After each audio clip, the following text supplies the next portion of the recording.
கந்தரனுபூதி பாடல் 81. பெரியோரெனினும் புலையோரெனினும் சிறியோரெனினும் தெளிவோரவரோ குறியோரெனினும் குருவார் அருள்வான் நெறியோடொழுகும் நிலை பெற்றிடினே. பெரியோர் எனினும் புலையோர் எனினும், பெரியோராக இருந்தாலும் சரி, புலையோரான தாழ்ந்தவராக இருந்தாலும் சரி, சிறியோர் எனினும் தெளிவர் அவரோ, சிறியவராக இருந்தாலும் உண்மையான தெளிவு ஞானமுடையவராக இருந்தால், குறியோர் எனினும் குருவாய் வருவான். குற்றம் கொண்டவராக இருந்தாலும் அவர்கள் உண்மையான நெறியிலே நடந்தால் குருவாக வந்து முருகன் அருள் புரிவான்.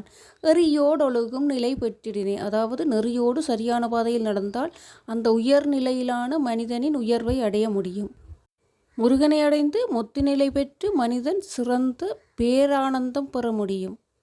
மனிதன் பெரியவன், சிறியவன், தாழ்ந்தவன், குற்றமுடையவன் என எந்த நிலையில் இருந்தாலும் அவன் உண்மையான நெறியில் அறத்தோடும் தர்மத்தோடும் வாழ்வானாகில் இறைவனே குருவாக வந்து வழிகாட்டி அவனுக்கு முத்தி இன்பத்தை கொடுப்பார்.